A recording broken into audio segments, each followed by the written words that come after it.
Welcome back to what I believe is now our third episode and our third week in a row going live here for our No by July series. This, for anybody new, is a weekly series where myself, my household, we are trying to basically do a no spend month in hopes of paying down specific debts. For 2021 and our No by July series, we are currently trying to pay down the debt of my car. And again, this is our third week here. I cannot believe July is halfway over. If you are here joining us live, let me know in the chat. Let me know if everything sounds okay for you. And if it does, give this video a big thumbs up so I know you're able to hear and our audio and video is doing well. You can see over on this side, I have little bullet points that let us know what we'll be discussing during the week. I will always be giving a weekly spending update, and today's chat is about keeping living costs low. And again, if you are here joining us, let me know in the comments what you do in your specific day-to-day life. When it comes to living costs, I know that can be different if you live in different parts of the US or specifically different parts of the world. And then we did have a few things happen this week, and you can see them noted over here. For instance, our mortgage was due this week. I did pay our homeowners association or HOA, and I also made my quarterly tax payments. So those are three things I knew I was going to be paying this week. But then I did get a message from the bank that handles our current mortgage, and they let me know some information about an escrow shortage, which I had never heard of until yesterday. Didn't know that was a thing. So we'll get into that today as well.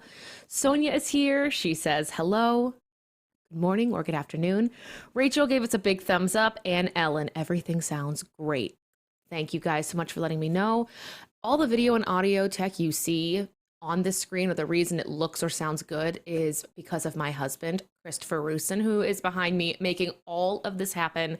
If you guys saw in the community tab here on YouTube, there's a photo of me standing or sitting in front of a big desk with a light and camera. That's what's making this happen.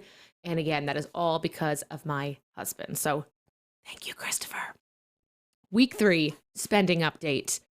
You can see I have everything listed here, our groceries, our gas, and then we went out and saw friends. So I have what I called social spending. Groceries, $48. We had to get a few staples in the house like laundry detergent, soap, cleaning supplies. So it's a little bit higher than normal. Gas, this is my first time actually putting gas in my tank in 2 weeks because I have been primarily working from home. And then social spending, if you saw, we went out to like a barcade with our friends and we did bowling and just hung out for the evening. So everything is there. We went $3 over in our spending, but that's totally fine. Not a big deal.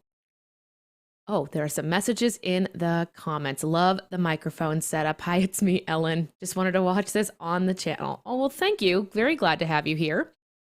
But as you can see, we went a little bit over, not a huge deal. And then as I previously mentioned, there were some pretty big bills that had to be paid. One of the biggest questions I get here doing a no spend or hosting a no spend is, are you still actually paying all of your bills? Aren't you actually going to go more in debt because you're doing a no spend? And just to clarify, in case anybody doesn't know, no spend does not mean you don't pay like your mortgage or your rent or your bills or your insurance. You pay all of those. It's just that you don't spend as much outside of your fixed expenses. Fixed are the things that stay the same every single month. And then your variable expenses, going out, Target, Starbucks, all of that, Amazon, all of those things are varied. They do not stay consistent, or they shouldn't stay consistent.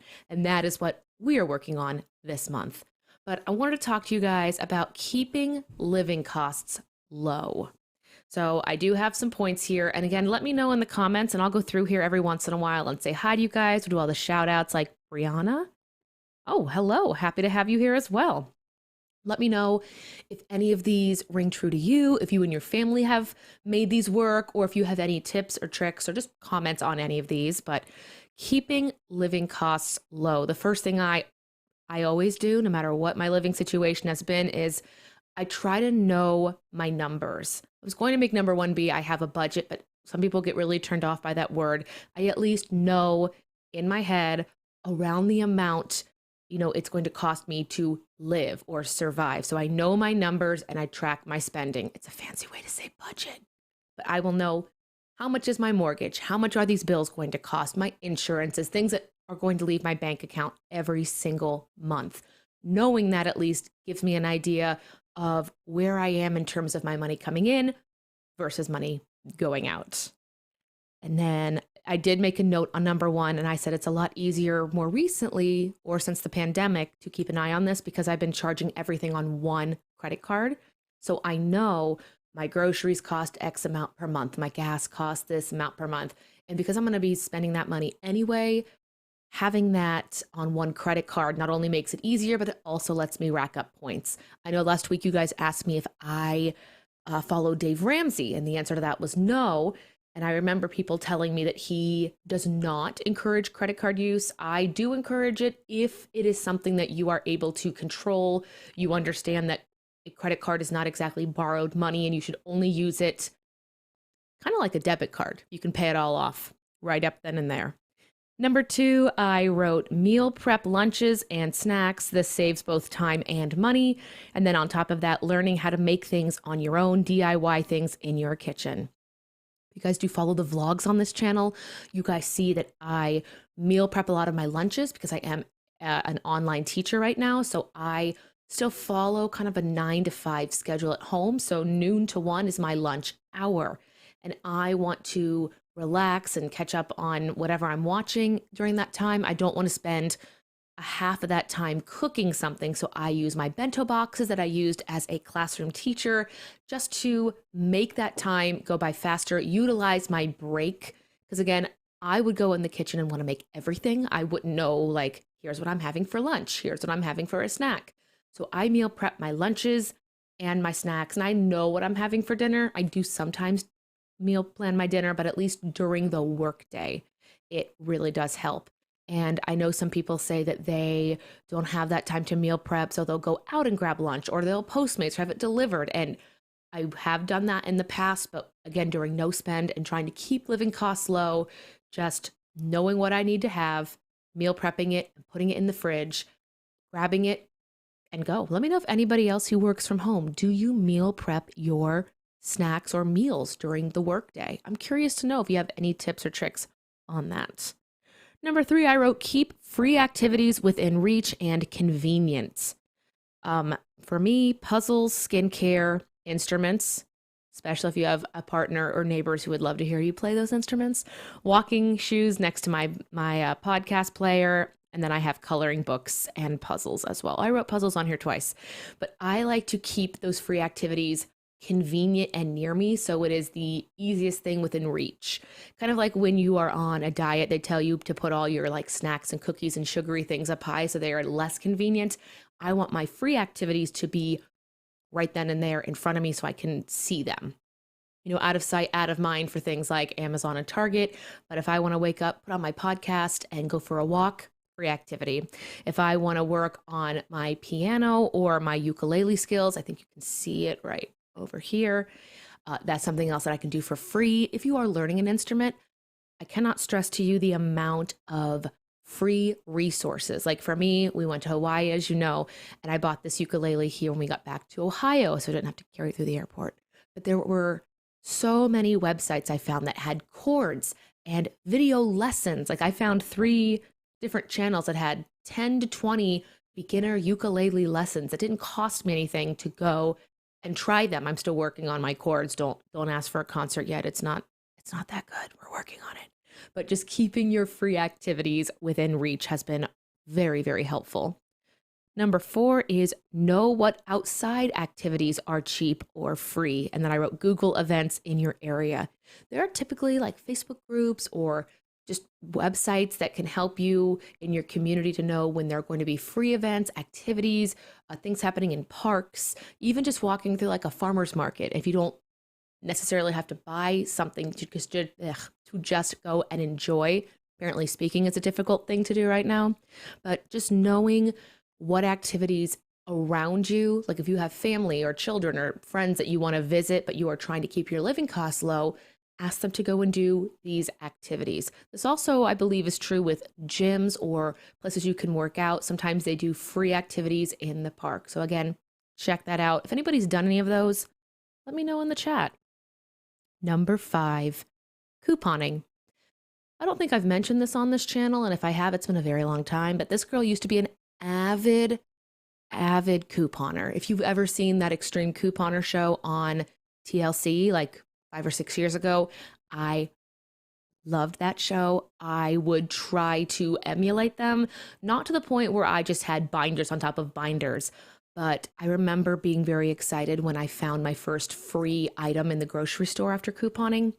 It was Suave hair conditioner and shampoo. That the bottles were on sale, 2 for $3, so $1.50 a piece, and I had 75-cent coupons that doubled. They doubled up to $1.50, so I got bottle after bottle of Suave shampoo and conditioner for free. I did, transparency, have to pay 5 cents sales tax. I did that, and then whenever Crest or Colgate toothpaste went on sale, 10 for 10, I had 50-cent coupons that doubled and matched up to that dollar. So couponing can be good. I do believe now people use coupons on their phones or they have apps for them. So something, of course, to check out. Just don't fall down the rabbit hole of wanting something purely because you have a coupon. Make sure you use it in your everyday life. But things like shampoos and soaps, those typically don't have an expiration date. And I believe I had enough. I don't think I bought shampoo or conditioner for like a 3-year period because of the couponing days. Brianna wrote, I've seen some in my area. She means some events, but haven't been able to go due to my work schedule. Yeah, that happened to me too. I used to want to go to like different activities, but they would be during the school day. So hoping to get on that as well. Number 6, always shop with a list and when not hungry.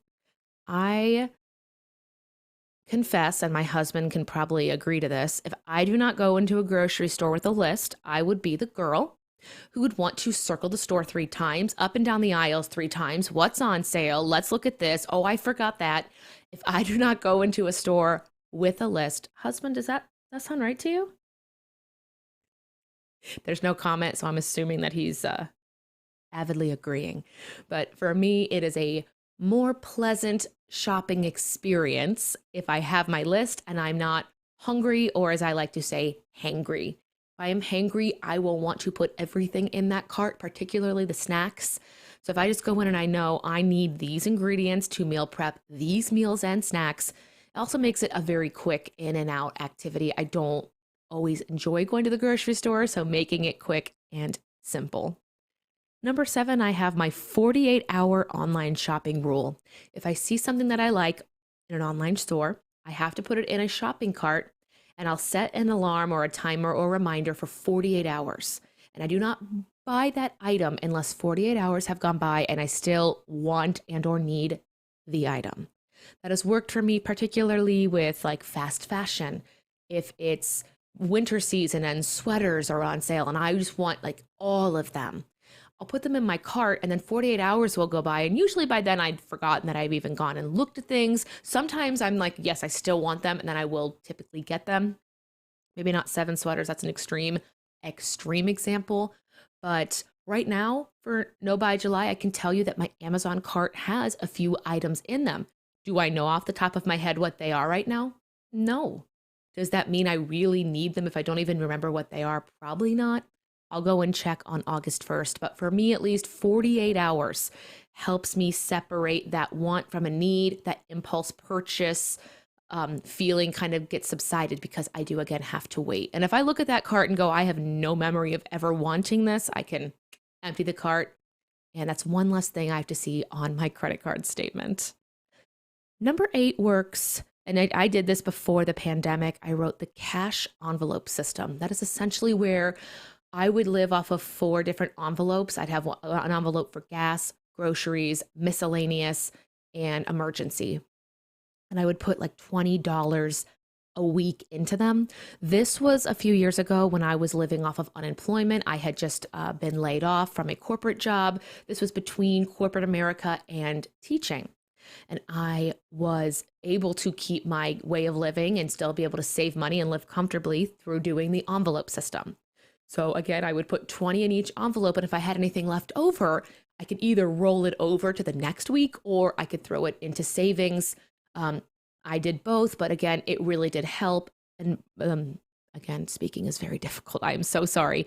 But since the pandemic, the cash envelope system has not been for me. I have not particularly wanted to touch or use cash for, purchasing things. Again, I use everything on my credit card just because it makes it easier. Rachel, yeah. Oh, pickup is awesome. I think, do you mean for groceries, like grocery pickup, like the click list? I've yet to try this. Let me know your thoughts. I have some friends who discourage this practice because they say you don't get the best produce. That is a Dave Ramsey method too, says Ellen. I'm guessing you mean the cash envelope system. That does sound like something that he would do. Number 9, I have the 1 in, 1 out rule. This works for me particularly with wardrobe in my closet. If I have a pair of black boots and I go and I buy another pair, my rule is if one comes in, another must come out. And I think in 2018 or 19, I made the rule of trying to donate those things. At first, I was like, let's sell it. I'll put it in my Poshmark store. Then I thought, you know what? These might not be what I think should be sold for, money. They might have some wear and tear in them, but they're still good quality. Let's go donate them. The Columbus Women's Shelter, Goodwill, wherever I can donate. But the rule here is if something comes into the closet, something must come out. They don't have to be the same things. Like if I get a shirt, I don't have to always get rid of a shirt. It could be like a pair of pants. It doesn't really matter. I'm not that rigid on it, but it does help keep my wardrobe from overflowing and taking over the closet and our dressers. So 1 in and 1 out. I still do like winter and spring cleaning.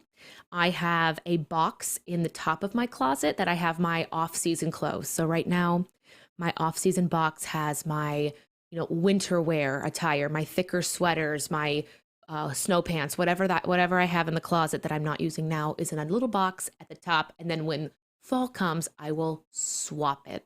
So it's kind of like a capsule wardrobe. I just swap it for the seasons because again, I live in Ohio and I get to live and experience all 4 seasons. Rachel says, yes, using ClickList. She uses it for everything but produce. Are you able to go in and pick up your produce and then out to your car for your pickup, or do you just do those as 2 separate trips? I want to know. I shop produce at a different store. Well, there is the answer. Number 10 on my list for keeping living costs low. I've never seen an actual phrase or method, so I coined this phrase, the 3 B's before a purchase. These are the 3 things that I would typically do before going out and paying full price for something. Borrow, barter, bargain. I'm going to use the example of where I am in my life. A lot of my friends have been married. And so we go to a lot of weddings. And I typically want to have like a nice dress or heels or jewelry. And the first few weddings, I would make it a deal to go out and get a new dress, get new shoes. And finally, like years later, I look back and I go, okay, do I really need to add another dress to the wardrobe? This was before the 1 in, 1 out method. So borrow, barter, bargain. If I have other friends who maybe don't know the bride, they're not going to be going to this event, could I borrow a dress from them? Borrow and then clean it and return it, call it a day. Don't even have to get the credit card involved. Or barter. Is there something that, I could give them, then they could trade me for a dress for a short amount of time? Could I make them something? Could I trade a good or a service, whatever? Barter. Again, no credit card involved. And the last one, bargain. This one does involve a purchase, but not as much as going out and buying a dress full price. Ladies here, I know you know how expensive that can be, but bargaining would be like going to a thrift shop, going on Poshmark, trying to find something at a discounted price. So again, before I swipe my credit card or pay full price for something, could I borrow that item from somebody? If not, could I barter that item with somebody, or can I just go to a place and get it at a discount? I have bartered haircuts for piano lessons before. I had a friend who worked in a salon and she had 2 children, and she could not afford to give them piano lessons. So the summer that I was in that town, every week or two, her two kids would come and I would give them piano lessons. And then every 6 to 8 weeks, she would cut my hair. It was awesome. Great experience. Would highly recommend. But what skills do you have that you could barter to get the things that you need? So again, borrow, barter, and bargain shopping. Those, I don't know if there's a phrase for that. I don't know if it's on the Dave Ramsey plan. You guys can let me know. But those are the things I do to keep my living costs lower. Now, this does not mean that I don't go out and impulse buy at certain times. This does not mean that I don't go out and have vacations or do celebrations. I do all of those things. But on average, like just average life and living, those are the things that I do to just keep my costs as low as possible. I am not a big minimalist. If you guys have seen my house in the vlogs, I do have items in my house. I don't live in extreme frugality. So you're not going to see me try to like reuse napkins or things like that. That is just not my style. If it is yours, that's totally fine. And then lastly here, I wanted to share an unexpected cost that came this way. I mentioned it in the beginning of the vlog. If anybody here has ever had this happen, let me know your thoughts and how you went about dealing with this. My mortgage lender, Chase Bank, awesome. Hello if you're watching. I know you're not. They wrote to me yesterday and said I had an escrow shortage on my payments. And my option was to either pay the shortage, it was somewhere in the realm of $450, or they were going to divide that amount and put it in my monthly mortgage payment. And I don't know why that amount on the mortgage was going to bump it up $100. I don't know why I didn't look into it, because I chose to just pay off the difference so it wouldn't affect my monthly mortgage as much. I think our mortgage payment went up about $30 to $35. Had I not paid the escrow shortage, again, it would have gone up right around $100. Oh, hi, Tim. Welcome. Online Teacher Dude is here. I know he knows the setup because we've spoken about it before this week. But we are just talking about keeping the living costs low. I don't know, Tim, I don't know where you live or the renting or home owning situation, but I was just talking about how here in the States, I got my first escrow shortage, which was an unforeseen cost. So when I do go make my additional principal payment on my car this week, it will not be as much because, again, I did have to pay $450 to my home lender because of a shortage in the escrow. So I think we got all this done. We've discussed weekly spending. We paid our mortgage, our homeowners association payment for the month, and my quarterly tax payments. Tim, that's something we should talk about at some point. Do you pay quarterly tax payments for your like living situation? I do believe you're a Canadian citizen, so I don't really know. It's very interesting. I know the people that watch this channel that are fellow online teachers always ask me to do a video on taxes. And I'm always hesitant to do it because no two people's situations are ever going to be the same. We could both live in the same country or even in the same state, but our situations are all going to be different. So I just feel uneasy having that chat. Maybe if I had an accountant on the channel and I just interviewed and asked general questions that people could, write in and let me know what they wanted to know, that could work. But on the topic of taxes themselves and making quarterly payments and, paying the federal and state taxes as an independent contractor, that is not something I feel qualified enough to talk about. So let me know your guys' thoughts on that. He writes, Tyler, now I don't own any property, maybe one day. I'd be curious to know, Tim, you should do a vlog and talk about like the cost of living over in all the countries you've lived in. Like, I don't know the average cost of life in Thailand. I don't know how much your rent would be. I mean, we don't need specific numbers, but like average cost of rent and food and travel and entertainment. I have followed some other online teachers, specifically in the ESL realm, who do share like breakdowns and how like they and their partner can both work for ESL companies and live very comfortably in different parts of Asia. Kelsey's here. Well, hello, good afternoon. She writes, I made homemade pizza, but her and her hubby, did go out to eat pizza Friday night for date night. I thought of you, Kelsey, because she was here last week and we talked about the loophole of No Buy July. And our loophole was gift cards. I think I think you said that you had a gift card for Chick-fil-A and you were able to go eat Chick-fil-A and not ruin like your no spend.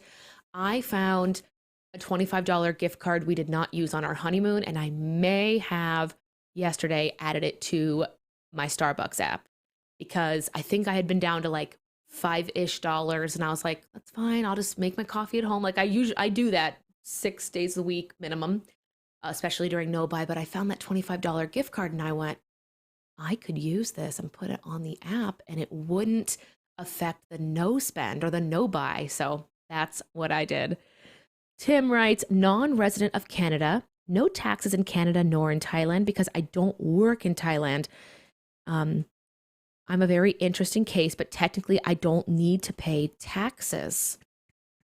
That is fantastic. I did not know that. I think the only time I've ever met people that didn't have to pay taxes, they were residents in multiple places and the situation sounded very similar. I'm going to look into it soon because I have concerns about my tax situation. Yeah, I can understand that. I mean, I live here in the US and I will be very honest with you. I am very new to quarterly tax payments. And so my brain thought, okay, quarterly taxes, there's 12 months in a year. So quarterly, 12 divided by 4 is every 3 months. Well, I paid my first payments in April and assumed I should pay my next ones in July because from April to July is 3 months, the second quarter of a year. Went on to the IRS website, found out, oh no, those were due on June 15th. So while I won't do a full tax discussion on this channel for the Teacher Talk Tuesday series, I will let you know next year when I file my full tax return. Will I be penalized for paying what was due in June in July? I have no idea. We will figure it out. I'm still in the learning phase because I will still be paying taxes from brick and mortar teaching. So I'm still technically an employee of my classroom teaching job. So I'm still receiving a salary. So I will still be paying taxes from my salary teaching job in 2022. So yes, taxes are always just the best chat. Let's look here. Oh no, Christopher, we're okay where we are. It's a great video idea. Cost of living in Thailand as an online teacher. Tim, there is another teacher and her name escapes me. I will message you her. I think she does like primarily videos just showcasing her living situation. I think her and her partner, I think it might be Thailand. So if you guys are in the same area, you guys should collaborate on these ideas.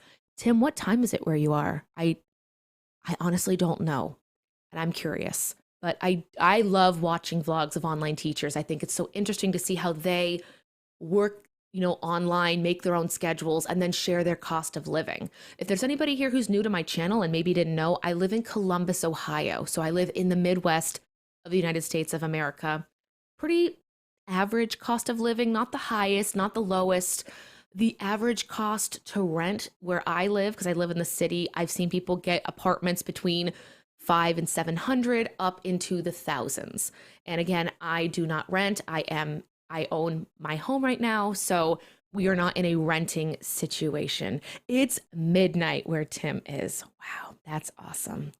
Well, you guys, we have done it. This was episode 3 of the No Buy July series. I am going to make a car payment today on my principal, but I did not plan or open up the tab, so I didn't want to sit here and like try to finagle my Honda Financials app.